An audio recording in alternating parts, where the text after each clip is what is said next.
Día 21 minutos y les damos la bienvenida nuevamente a quienes estaban en sus noticias locales en Medellín, Cali, Barranquilla, Bucaramanga. Gracias por seguir conectados con nosotros a través de nuestro canal de YouTube de Blue Radio en vivo, a través de nuestra plataforma de D2, la plataforma digital de Caracol Televisión completamente gratuita y en las frecuencias de Blue Radio alrededor del país. Hoy y durante todo el fin de semana, por supuesto, se ha comentado lo que pasó en Antioquia con el evento en La Alpujarra en el que compartió escenario, tarima, el presidente Gustavo Petro con líderes de las bandas criminales. Y de hecho, se acaba de pronunciar el ministro del Interior, Armando Benedetti, sobre el tema. Caterina Ávila, ¿qué dijo?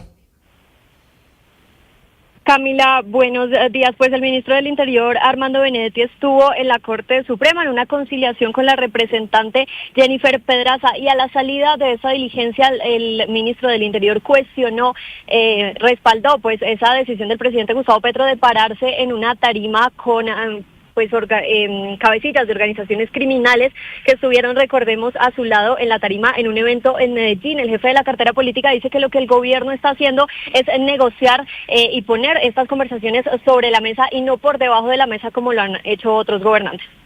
No, ya está firmado. La verdad, yo no sé por qué no está publicado, pero ya está firmado. Debería estar ya firmado y el presidente lo dijo, creo que el viernes o el sábado, que se iba a derogar. Es decir, en ese momento ya está derogado ese decreto, señor ministro. Pues falta la publicación, diría yo, pero no tengo detalles al respecto, pero le insisto, el presidente lo dijo, yo no sé si fue el viernes o el sábado que lo iba a derogar y hasta donde yo supe ya todos los ministros lo habían firmado. Ministro, hablando del sábado de una...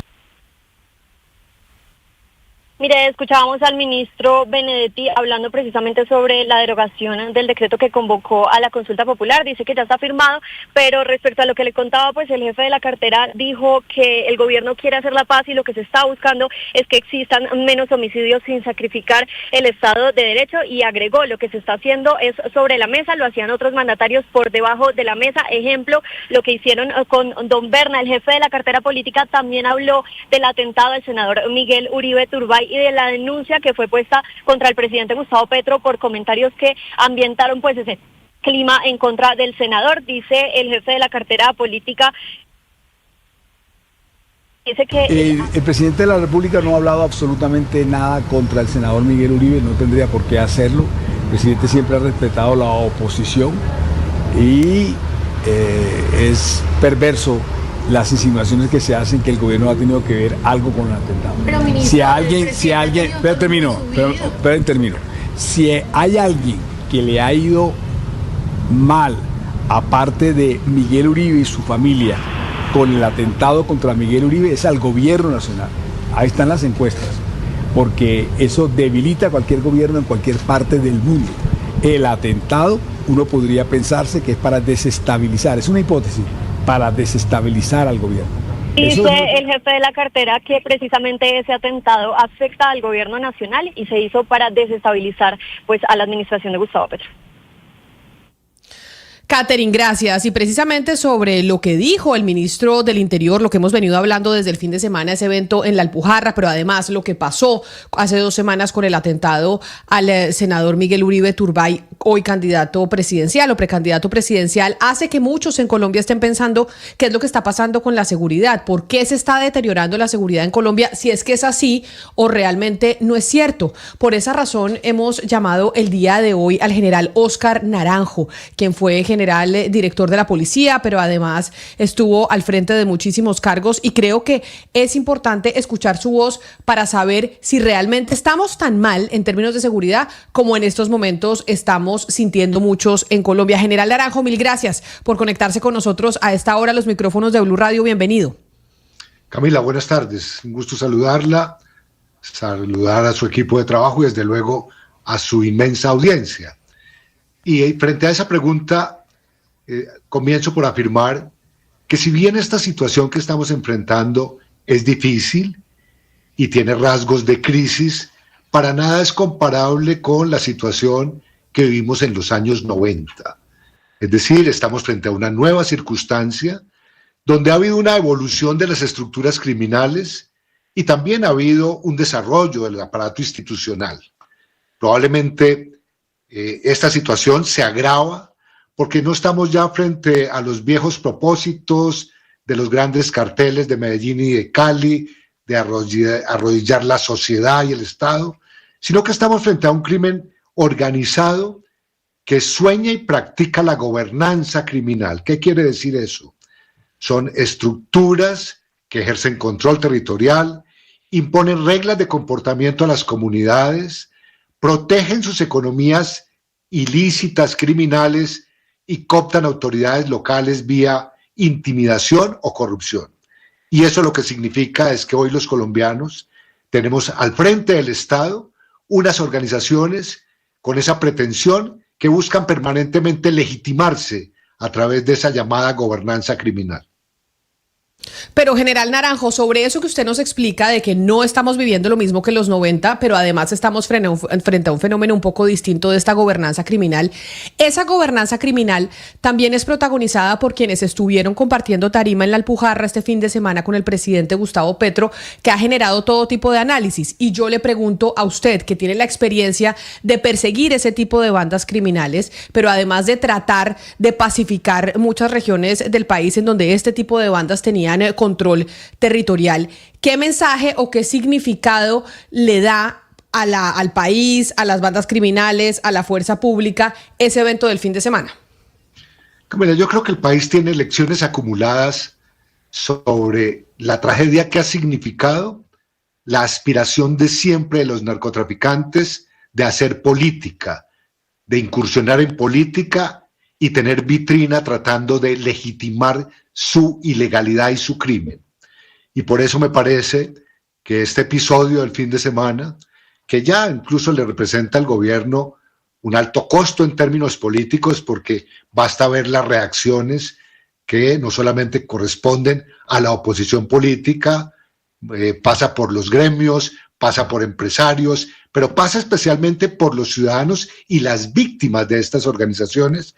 Ese costo, repito, empieza a ser alto para el gobierno, pero además, en mi opinión, el peligro que se corre con una especie de tarimazo como este, como lo han llamado, es que la voz de narcotraficantes empieza a hacerse muy pública en función de ese sueño dorado que han tenido, es participar en política a pesar de sus fechorías.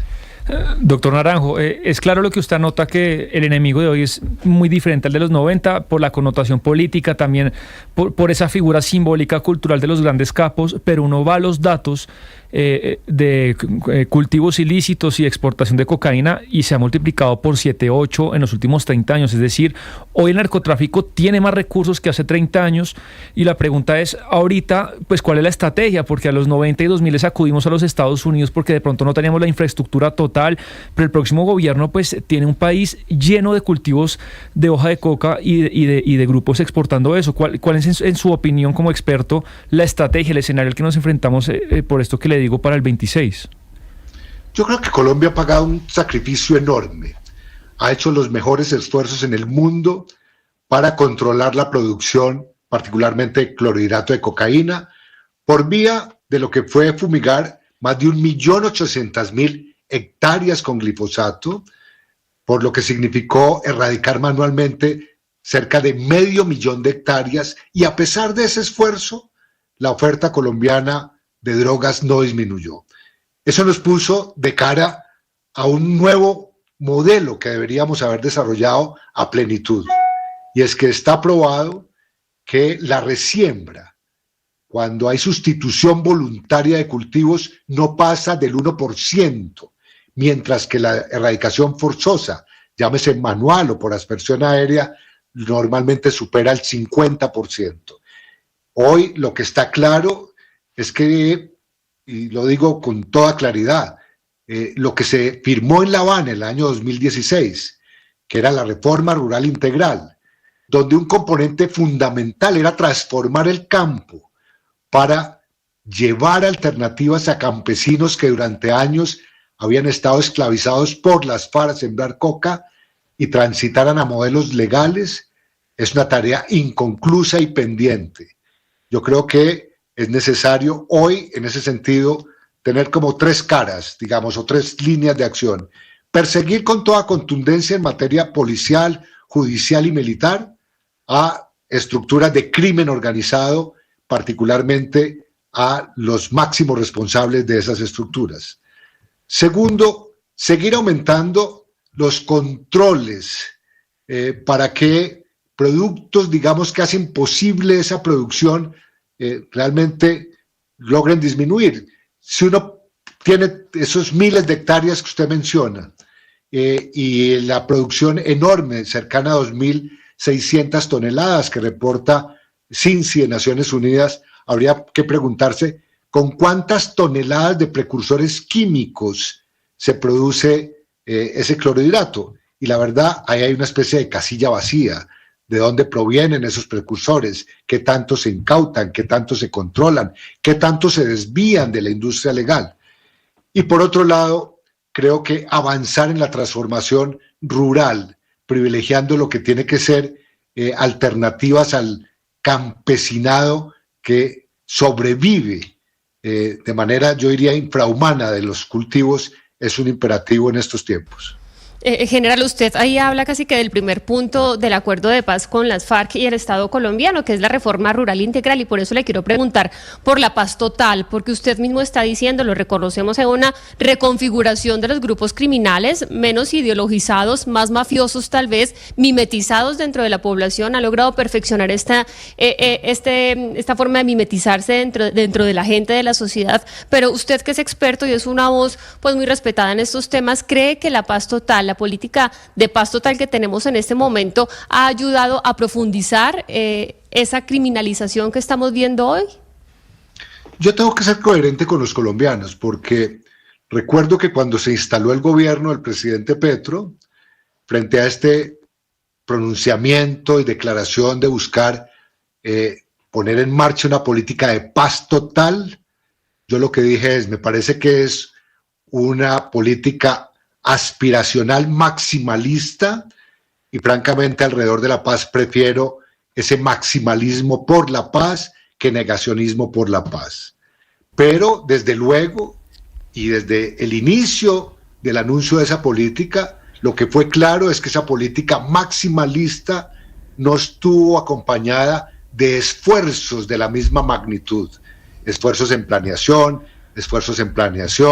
esfuerzos en todo caso en conocer bien con cuáles adversarios se sentaría el gobierno. Creo que la multiplicidad de mesas alrededor de una complejidad y constelación que mezcla lo criminal con lo político demandaba del gobierno un esfuerzo maximalista de respuesta a esa política.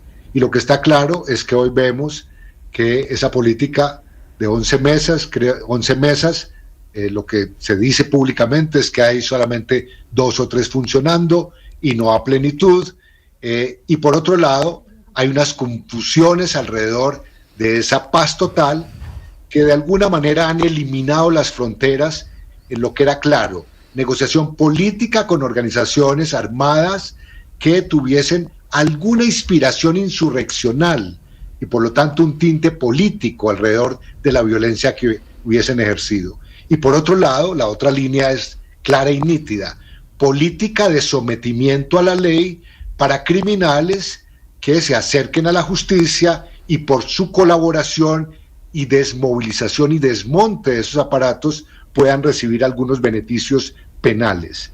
Creo que hoy hay una confusión enorme alrededor de esas dos líneas que deberían tener unos límites supremamente nítidos.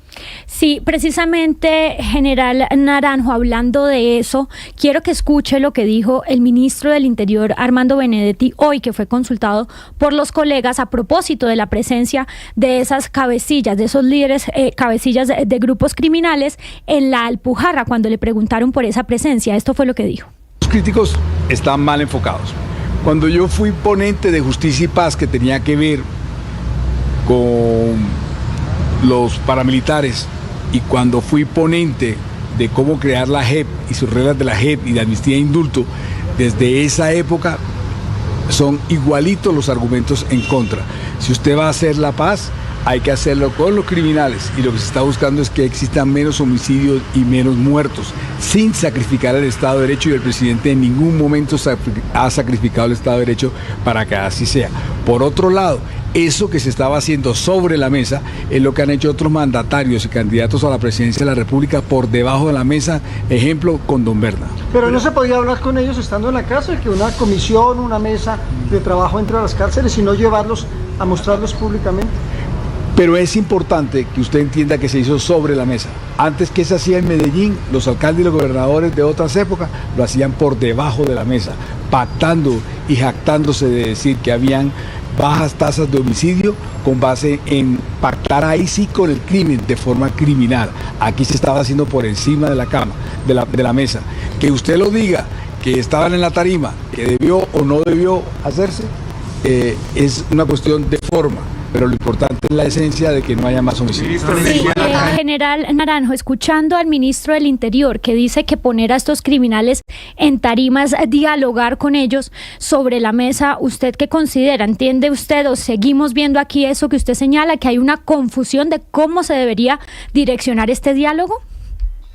Yo creo que, digamos, la confusión parte de la premisa de que la transparencia implica, como implicó en este caso, ofrecerles tribuna y micrófono en un acto público político a estas personas que están en conversaciones llamadas así sociojurídicas con el gobierno para avanzar en lo que debería culminar en una ley de sometimiento y en un sometimiento efectivo con ese desmonte. Me parece que hay una equivocación. Yo voy a señalar este ejemplo.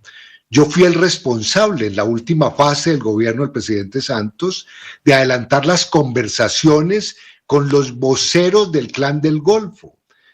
Y eso se hizo con la mayor transparencia al punto que después de cada reunión que se desarrollaba en la propia vicepresidencia, yo informaba al país sobre los avances o no de esas conversaciones. Transparencia no significa darle vitrina y particularmente romper lo que yo estimo ha sido una lección de éxito del proceso colombiano frente a procesos de negociación de la paz. Y es el hecho de que nada está acordado hasta que todo esté acordado. Me parece que una de las confusiones grandes se da en la actualidad porque se están haciendo acuerdos parciales para implementar esos acuerdos sin que estas personas se hayan desarmado, para que esas personas, sin que esas personas hayan estado involucradas en procesos de reinserción. Entonces, claro, cuando uno va por el país y ve comunidades aterradas porque hay acuerdos parciales de implementación, donde esos armados se mantienen en armas y de alguna manera parecen sustituir la fuerza legítima del Estado, de nuestra fuerza pública, las comunidades se sienten tremendamente afectadas, defraudadas y lastimadas. General Naranjo, ¿usted está viendo que de pronto la fuerza pública está perdiendo su capacidad ofensiva, que hay una intencionalidad de reducir la capacidad y minimizar la efectividad de la fuerza pública? Yo, digamos, conociendo como conozco las fuerzas militares y la policía de tantos años, salgo normalmente en defensa para combatir la idea que a veces corre de lado a lado de que esas fuerzas están desmoralizadas. La verdad, si esas fuerzas estuvieran desmoralizadas, no estarían hoy enfrentando a riesgo de su propia vida todos estos fenómenos. Y la verdad, tristemente, es que el número, por ejemplo, de policías asesinados en esa confrontación es alta y para nada la policía se ha replegado. Y lo mismo pasa con las fuerzas militares. De otra parte, es indudable que sí hay una pérdida de capacidades derivadas, algunas por efectos presupuestales y otras por enfoques que al inicio del gobierno, digamos, señalaron unos caminos. Es todavía, digamos, muy vigente la afirmación del señor ministro de la época, comenzando el gobierno, diciendo que reintegraría al Tesoro 800.000 millones de pesos que no necesitaba en el Ministerio de Defensa. Y la verdad es que era obvio y lógico calcular que sí se necesitaban. Entonces yo creo que hay una pérdida de capacidades en relación con justamente los flujos presupuestales de funcionamiento y de inversión. Y de otra parte, yo lo que estimo es que las fuerzas hoy tienen el gran mérito, a pesar de un Estado tan polarizado en términos políticos, de no haber caído en la trampa de esa polarización. Y yo las noto serias, comprometidas, siempre dependiendo, digamos, el Estado y la Constitución. Y eso a mí me da garantía de que tenemos una reserva, no solamente moral en la fuerza pública, sino una capacidad de protección en medio de todas estas dificultades para la ciudadanía. General Naranjo, le voy a preguntar por un episodio reciente, acaba de ocurrir este fin de semana en El Plateado, en el Cauca, el secuestro de unos militares por parte de organizaciones de narcotraficantes que instrumentalizaron a la población para hacer este secuestro. Usted conoce muy bien el país, General Naranjo, usted es experto en seguridad. Pero este tipo de episodios, este tipo de hechos como el del Plateado, en el que el presidente Petro se había comprometido al comienzo de su gobierno que iba a despejar, a liberar al Plateado de estas organizaciones criminales, eso no ha ocurrido. 3 años después, el Plateado sigue siendo sometido por estos grupos criminales. ¿Qué es lo que pasa, General Naranjo, en el Plateado? ¿Por qué el Plateado sigue siendo ese territorio en el cual las organizaciones criminales guerrilleras tienen control? ¿Qué es lo que pasa en el Plateado, general? Pues creo que lo resumió muy bien el segundo comandante del ejército la tarde o noche de ayer y el día de hoy, cuando afirmó que ese es un problema que no se soluciona solamente a través de operaciones policiales, militares o judiciales, y que es necesaria la presencia integral del Estado. Y él, digamos, conocedor de esa región y artífice de este rescate de esos soldados, dijo categóricamente que mientras ellos permanecen allí, el conjunto de la institucionalidad no llega a esa zona del Plateado. Y la verdad da en el clavo. Esas situaciones se presentan cuando hay estos abandonos del Estado que empiezan a generar una ingobernabilidad donde los criminales instrumentalizan a esos ciudadanos, pero más allá de instrumentalizarlos, generan una aceptación frente a ellos. Yo nunca viví en el pasado lo que hoy empieza a ser como una constante, y es que estos grupos criminales, llámese Clan del Golfo o disidencias, le dicen a las comunidades: nosotros estamos recaudando a través de la extorsión, y eso significa cobrar tributo, impuestos a los ricos. Pero a diferencia del pasado, con ese dinero estamos inaugurando esta escuela, este puente, y la comunidad sale y celebra la inauguración del puente o de la escuela. Y la verdad es un reemplazo, digamos, diría yo, grosero, altanero, indebido, de criminales tratando de suplantar lo que son deberes primigenios del Estado colombiano. Creo que ese camino hay que cerrarlo, porque de lo contrario vamos a encontrar no uno, sino varios plateados en Colombia. General, tengo una última pregunta para usted y tiene que ver con la carta que se conoció hoy del expresidente César Gaviria, muy dura, el director del Partido Liberal, en contra del presidente Gustavo Petro y su intención de convocar una Asamblea Nacional Constituyente. Pero más allá de la Asamblea Nacional Constituyente, en esa larga carta, creo que de casi 5 páginas, el expresidente Gaviria le dice al presidente Gustavo Petro que han evidenciado que la fuerza pública, que debería reforzar la seguridad con los recursos provenientes de la estrategia de paz total, no está en capacidad de hacerlo, y que que esto se debe en parte a que entre quienes lideran dicha estrategia dentro del gobierno no hay un solo oficial con formación militar que contribuya a organizarla de forma que sea verdaderamente útil al Estado. Y en otro de los párrafos dice que para el complemento no se logra, además porque el gobierno no es capaz de suspender al Clan del Golfo, cuya contribución a la seguridad pública es hoy el Plan Pistola, que ya no solo mata a decenas de oficiales, sino que nos tiene amenazados con que su próximo paso es matar a los profesionales del derecho que requieran una defensa por parte del Estado.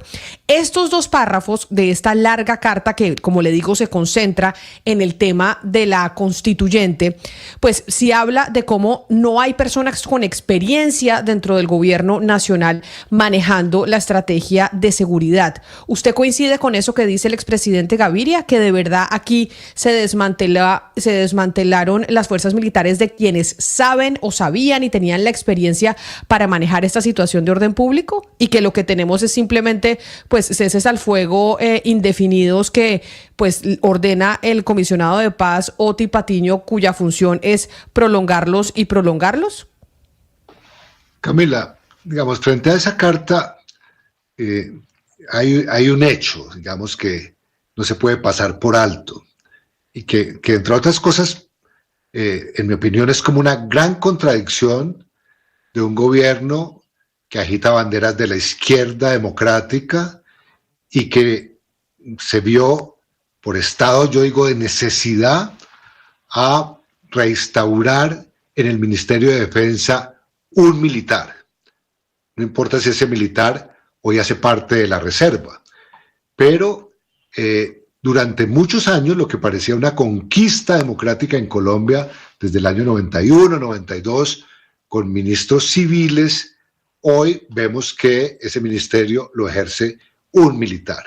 Y en ese sentido creo que el argumento en relación con el sector defensa pierde un poco de fuerza porque tenemos un militar de origen castrense que conoce la situación, que estaba activo al momento de asumir esa posición y que por lo tanto está produciendo una especie de rectificación, si se quiere, con su antecesor para rescatar capacidades y además rescatar una narrativa que no se interprete como complaciente frente a los grupos criminales.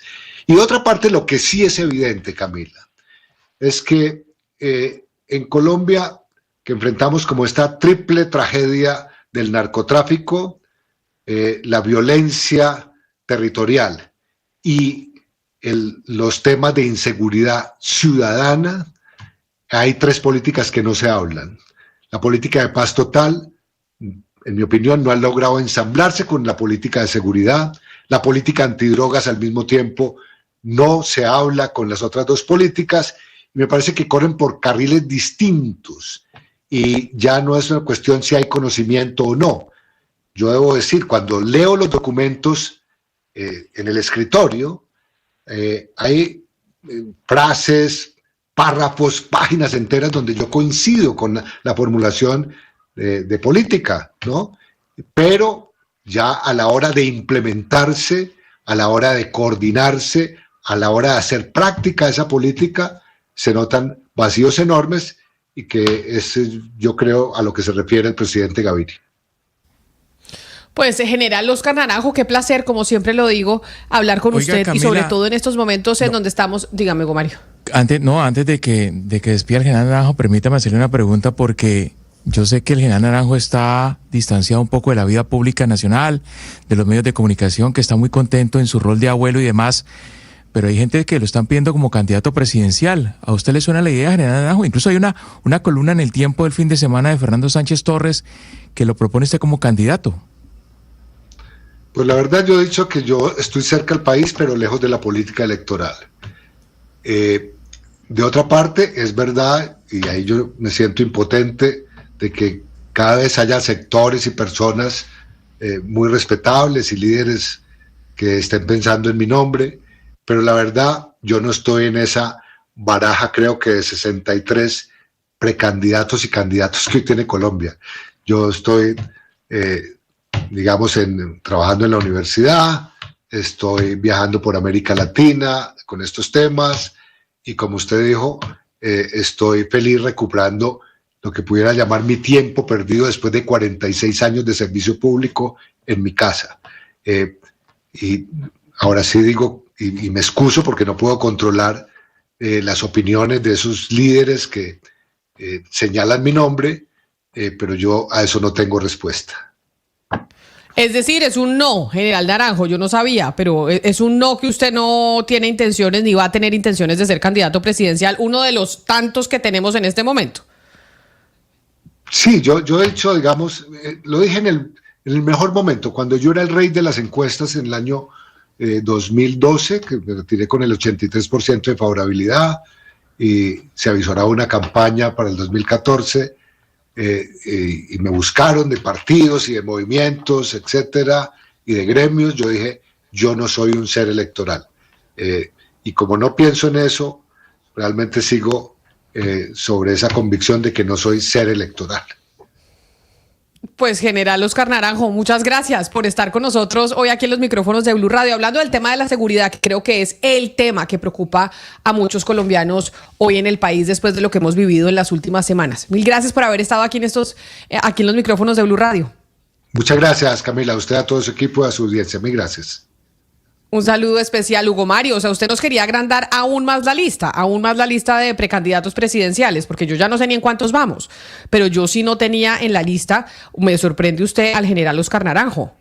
No, pero es que por eso le dije, Camila, incluso hay columna del Tiempo el fin de semana de Fernando Sánchez proponiendo a Óscar Naranjo como candidato a la presidencia de la República, y yo le puedo decir que no sería mal candidato, ¿sabe? A mí me parece que es un hombre carismático, con una trayectoria importante, integró la fuerza pública como director de la policía, se destacó, tiene buenas relaciones con Estados Unidos. Y el tema de la seguridad lo maneja. Y además Óscar fue vicepresidente, o sea que tiene experiencia en el tema. A mí me parecería un candidato interesante. Mire, Hugo Mario, y además maneja el tema de la seguridad, que este país siempre se ha dicho que el que maneja el tema de la seguridad tiene grandes posibilidades de aspirar a la presidencia. Pero tiene razón el general Naranjo, en su momento muchos partidos políticos consideraron su nombre y él nunca cedió a esa tentación. De hecho, cuando se habla de seguridad se piensa siempre en el general Naranjo. En su momento el doctor Fernando Botero Sea, cuando el presidente Ernesto Samper le ofreció que escogiera un ministerio, Fernando Botero Sea escogió el Ministerio de Defensa, porque él decía, en Colombia para ser presidente de la República hay que conocer el sector defensa. Bueno, después el presidente Juan Manuel Santos también aceptó el Ministerio de Defensa, pensando que por esa vía llegaba a la presidencia, y efectivamente llegó a la presidencia. Óscar, eso pensaría uno en estos momentos, que la seguridad va a ser, porque en las encuestas eso es lo que muestran, sí, que la seguridad es una de las cosas que preocupa a los colombianos y que lo van a tener en cuenta a la hora de elegir el próximo año quién será el que llega a la Casa de Nariño. Pero yo por eso creo, y esto es una opinión personal, que el presidente está llevando a la opinión pública a decir la discusión va a ser sobre la constituyente y no realmente sobre la seguridad. La gran pregunta es, ¿vamos a tener discusión sobre la constituyente o sobre la seguridad el próximo año? ¿Cuál va a ser el tema? Camila. ¿Logrará el presidente poner la agenda de la constituyente, de la octava papeleta, y constituyente sí, constituyente no? ¿O la gente va a seguir concentrada en el tema de la seguridad? Es que creo que de eso depende un poco la discusión el próximo año. Camila, el issue de la campaña va a ser sin duda alguna la seguridad. Mire, Camila, todo el país está asediado por el tema de la inseguridad, ciudades, en el campo, en todas partes. El tema que hay que resolver en Colombia en este momento es la inseguridad, es garantizarle la seguridad a los colombianos. Obviamente que el presidente tiene una agenda que él mueve, que fue en un momento de la consulta popular, que ahora vamos para la Asamblea Constituyente, pero el país está conectado sinceramente con el tema de la inseguridad, porque es lo que más golpea a los colombianos, Camila. En eso nos podemos equivocar, y bueno, el general Naranjo conoce mucho el tema y dio algunas ideas de cómo se están haciendo las cosas. Me preocupó mucho el tema de la gobernanza criminal, ¿no? Ese término, gobernanza criminal, es una expresión del general Naranjo que hay que tenerla muy en cuenta.